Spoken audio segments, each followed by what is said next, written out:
platformun kurulmasına baktığımızda Nisan ayı 2025 yılında kuruldu ama bir öncesi var.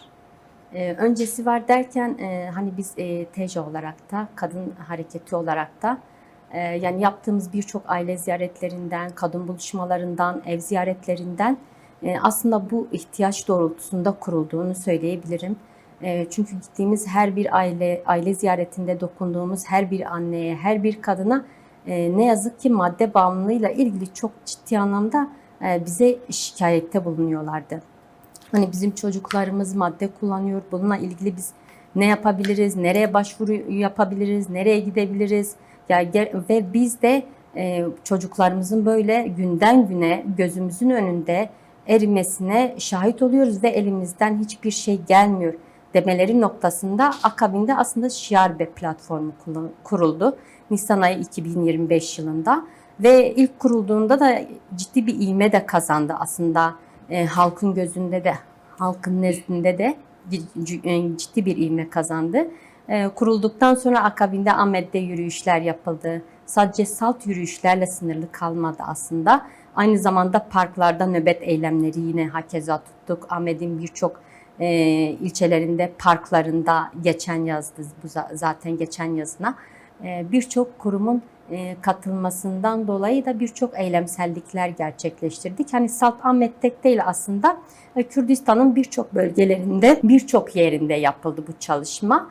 Ve herkese baktığımızda yine kış ayında gerçekten Nice'de de hani ciddi bir çeteleşmenin, bir çetenin, bir ağın ortaya çıkmasıyla beraber ve bir yine genç bir kadının aslında başvuru yapmasıyla beraber bu aslında Şiarbe'nin ne kadar uyuşturucuyla mücadele etmesi konusunda güçlenmesi noktasında da aslında açığa çıktı. Hakeza Lice'de de yine açığa çıktıktan sonra yani o çetenin, o ağın açığa çıktıktan sonra da hani Şiarbe platformu olarak tüm sivil toplum kuruluşları, siyasi partiler olarak yine hakeza Lice'de çalışmalar yürüttük.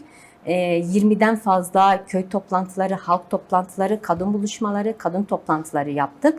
Ve bu noktada da aslında gerçekten madde bağımlılığın, uyuşturucunun, fuhuşun yani çok fazla had safhaya ulaştığını da gördük. Ne yazık ki 10 yıl süren bir geçmişe gittiğimizde aslında 10 yıl boyunca toplumun nereden nereye geldiğini, hangi aşamadan, hangi zihniyetten bu zihniyete geldiğini de aslında biraz tartışmak gerekiyor. Bir bütün baktığımızda, değerlendirdiğimizde aslında bu 10 yıl süre zarfı içerisinde de toplumda da, halkta da ciddi bir makas aralığı gelişti. Bu da neydi? Zihniyet boyutuyla aslında bir makas aralığı geliştirdi. Çünkü hani biz her ne kadar şimdi bir bütün değerlendirme yaptığımızda biz bugün belki 10 yılı konuşuyoruz.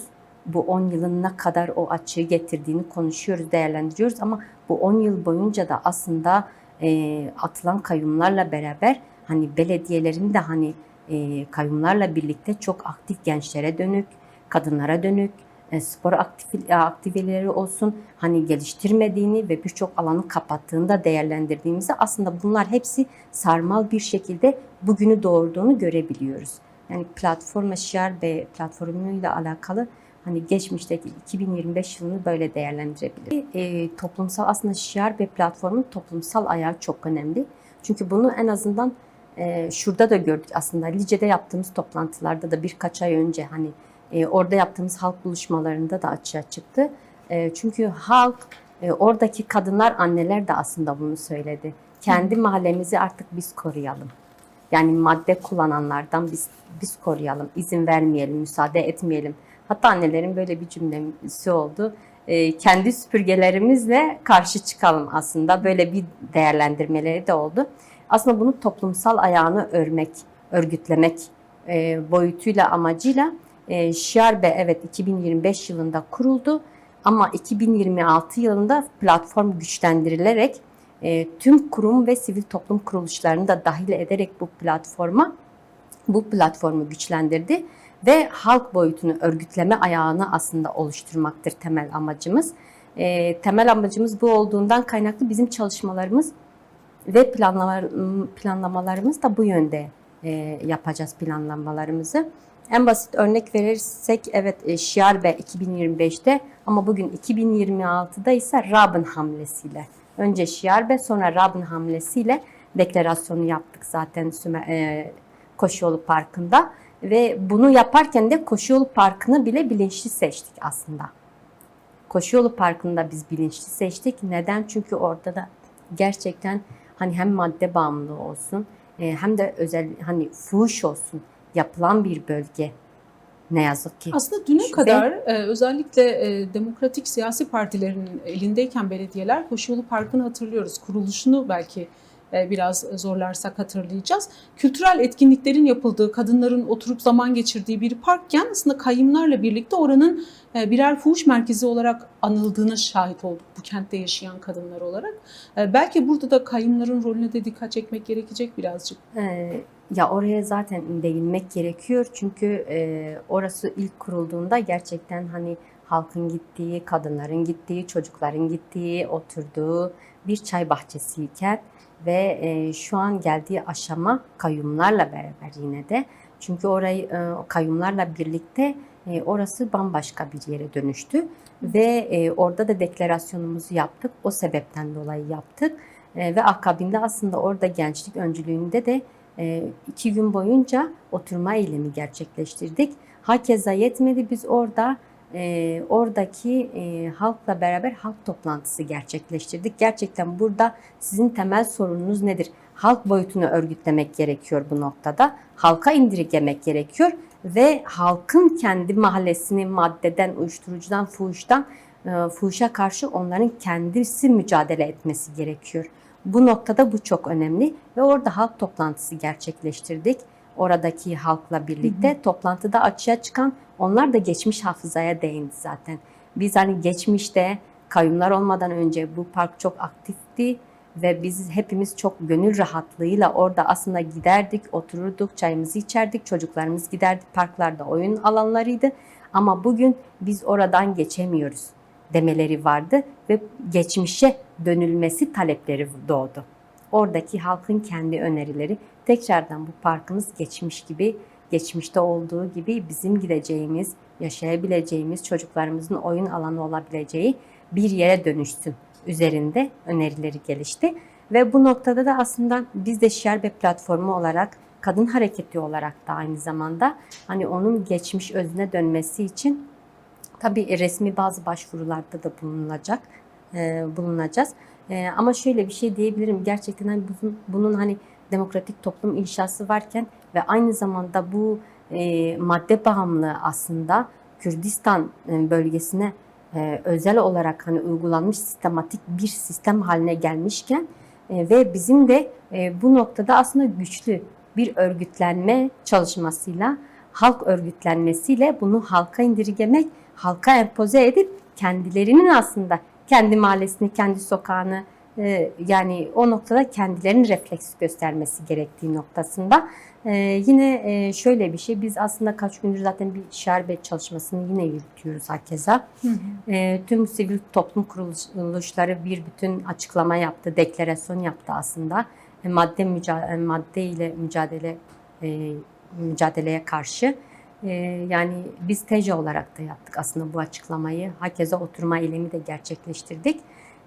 Ama bu noktada şimdi biz tekrardan bütün merkez ilçelerimizde bir çalışmamız yürütülüyor. Bir anket çalışmamız var ve bu anket çalışmasında 10 mahallenin talebi nedir? Doğrultusu, isteği nedir? Buradan ne oluyor? Hani ne yapmak isteniliyor?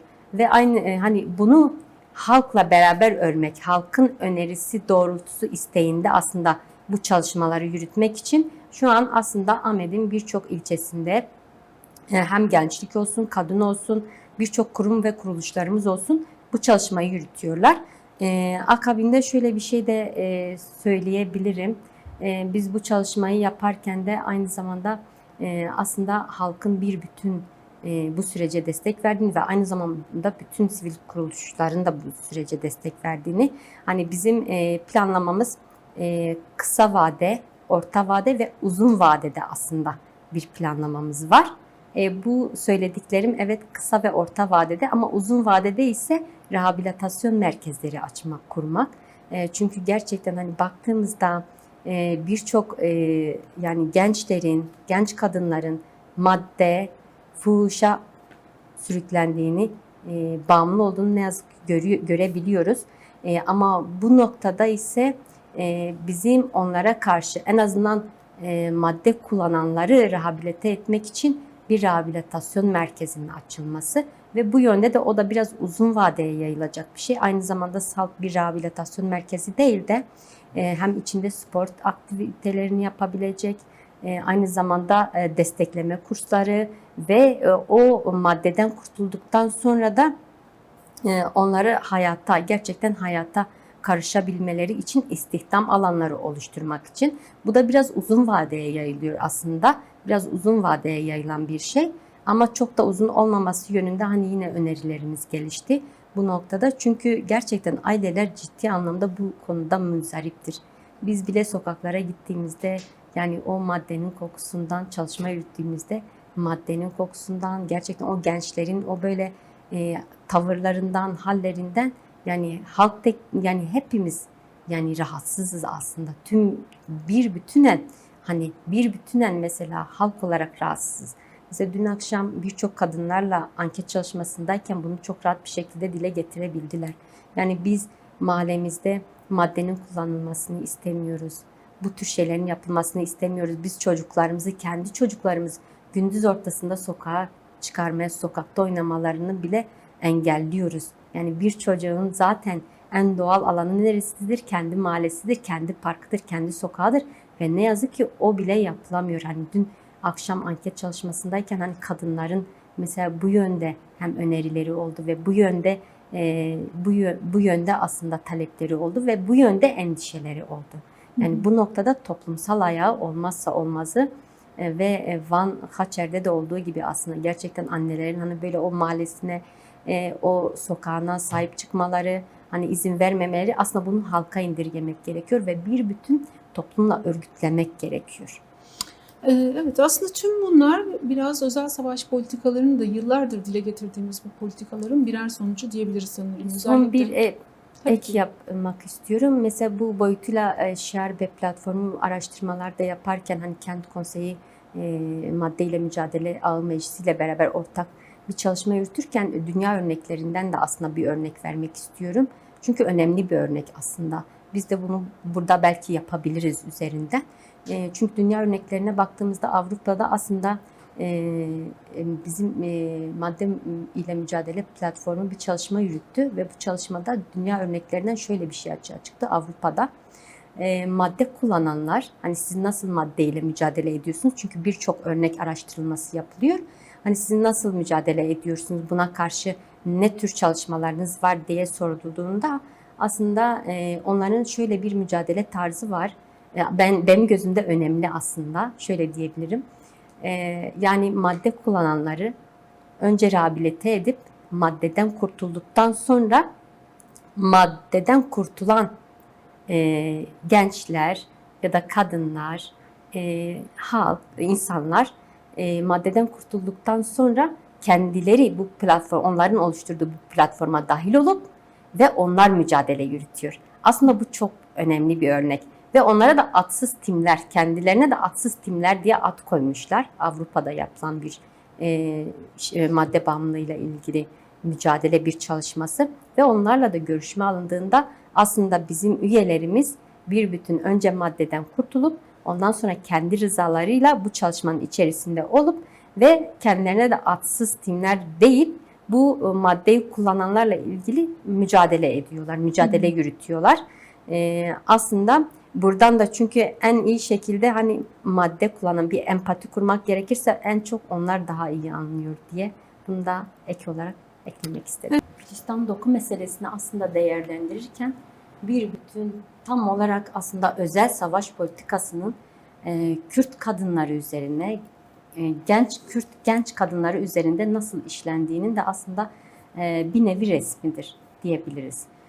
Çünkü bugün Gülistan doku meselesini değerlendirirken sadece bir Gülistan doku meselesini değerlendirmemek gerekiyor. Hiçbiri birbirinden bağımsız değildir. Bir Gülistan doku ve bir Rojin Kabayiş ve Velat Kızmaz, yani hepsi birbiriyle bağlantılı aslında.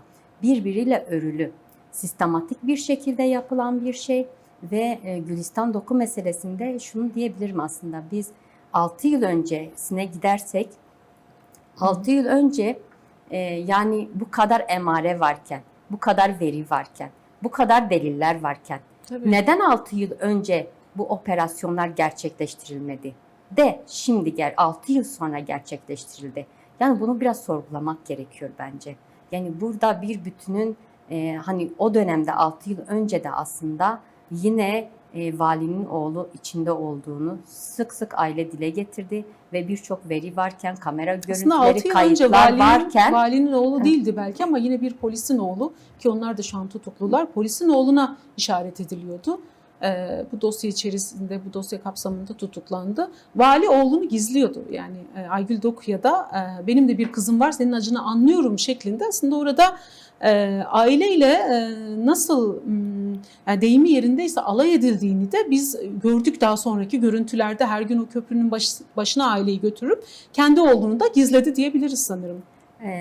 Ama şöyle bir şey de var, yani şimdi gerçekten bu Gülistan Doku meselesinde yani 6 yıl önceki veriler bir bütün varken 6 yıl sonra neden açığa çıkarıldı? Bunu tartışmak gerekiyor aslında. Bir de 6 yıl önce Gülistan Doku ilk kaybolduğunda tüm hem kadın hareketi olarak, Kürt kadınları, Türkiye'li kadınlar olarak, sosyalist kesimdeki kadınlar, feminist örgütleri hakeza öyle bir bütün aslında o günden bu yana bir bütün hani bu olayın kapatılmaması için, üstü kapatılmaması için sürekli eylemsellikler gerçekleştirildi, açıklamalar yapıldı. Sürekli yapılan her bir kadın cinayetinde Gülistan Doku nerede diye soruldu. Ve gündemden düşmemesi için gerçekten hani Gülistan Doku nerede, ne oldu? Yani gündemden düşürülmemesi için de bir bütün kadın hareketi olarak, kadın kurumları olarak sürekli gündemde de tutuldu. Ailenin tavrı da çok netti, önemliydi aslında. Bu noktada da aslında kadın kurumlarının da 6 yıl boyunca sürekli sordukları her açıklamada, her kadın katliamlarında Gülistan Doku nerede diye soruldu. Ama 6 yıl sonra aslında bunların açığa çıkması, ifşa olması ve içinde baktığımızda yani hakeza valisinden tutalım, polisinden tutalım, korucusundan tutalım, hani bir bütün hani bir ağın sistematik bir ağ olduğunu ve derin bir ağ olduğunu da açığa çıkması da açığa çıktı. Ama bu halk nezdinde de aslında kaygıları da doğuruyor. Çünkü hani yargı bir bütün bağımsız, adaletin bir bütün bağımsız olması gerekiyor. Ve bu noktada da aslında adaletin de yerini bulması için ve halkın gerçekten adalete, yargıya güven duyabilmesi için, toplumun, kadınların güven duyabilmesi için bir kadın kaybolduğunda yani yargının, devletin o kadını bulmakla, o çocuğu bulmakla, bir insan kaybolduğunda bulmakla mükelleftir. Yani bunu biraz tartışmak gerekiyor. Yani işin özünde psikolojik, sosyolojik ve politiktir diyebiliriz. Ama aynı zamanda da kadın katliamlarına dönük de ceza hukuk yasasında aslında konuştuğumuzda, değerlendirdiğimizde devletin yaşam hakkını koruması hükümlülüğü vardır ve aynı zamanda da devletin bu yaşam hakkını korurken de uluslararası düzeyde bir hükümlülüğü vardır. Ve bunu değerlendirirken sadece bir Gülistan Doku değil, onun gibi birçok dosyalar vardır. Belki gün yüzüne çıkmamıştır, belki çok dillendirilmemiştir ama birçok dosyalar var ise de vardır. Ve bu dosyalar içinde aslında bir komisyon oluşturulup adaletin, hani yargının bir komisyon oluşturulması ve gerçekten bu kaybolan genç kadınların, genç kızların akıbeti belli olmayan, failleri belli olmayan bu kadınlara dönük de bir komisyon oluşturup bu dosyalarla ilgili bir komisyon oluşturup araştırılması yapılması gerekiyor ki bunlar yapılınca da kadınların da bir bütün halkın da adalete de yargıya da güveni arttıracaktır diye söyleyebilirim.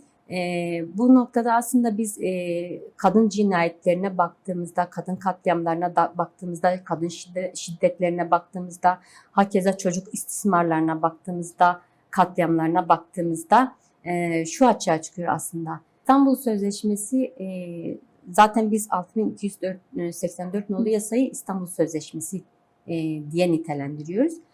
Ama bu İstanbul Sözleşmesi'nin de aslında kaldırılmaması için hani birçok hani kentlerde yine eylemsellikler, açıklamalar yaptık biz kadınlar olarak, yani herkese.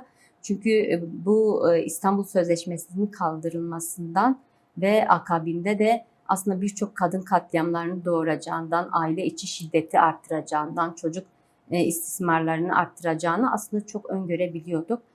Bu noktada aslında bir bütün hani yine bu yasanın, bu İstanbul Sözleşmesi'nin hani kaldırılmaması için hani bir bütün açıklamalar yaptık. Yine açıklamalar, basın açıklamaları, eylemsellikler yaptık. Ama bu gerçekten bu yasanın tekrar geri getirilmesi noktasında, İstanbul Sözleşmesi'nin tekrar geri getirilmesi, faal duruma konulması noktasında kadın cinayetlerinde hem aile içi şiddetin de çocuk istismarlarının da bir nebze de olsa önü alınabileceğini ifade edilmesiyle bir çıkış yaptı. Ama bu çıkışta da ağırlıklı aslında bizim temel hedeflediğimiz, amaçladığımız bunu halka, topluma, toplumsal ayağını örmek ve örgütlemek üzerinden bir çalışmamız olacak. Tabii diğer teknik konular da bu süre zarfı içerisinde onları da hayata geçireceğiz. PDP rehabilitasyon merkezleri vesaire olsun. Ama temel amacımız şu an toplumla, halkla halk ayağını örmek ve örgütlemek, aslında bunu diyebiliriz. Çünkü bu uyuşturucuyla mücadele için ancak örgütlenip ve örgütlemek yaparsak ciddi bir çıkış yapabiliriz. O kapsamda aslında halk boyutunu, halk örgütlemesini, halk örgütlülüğünü esas alıp halkın kendi mahallesini, evini koruması gerektiğini, maddeye karşı, fuhuşa karşı, uyuşturucuya karşı kendilerinin korunması gerektiği noktasında aslında örgütleme çalışmalarımız olacak.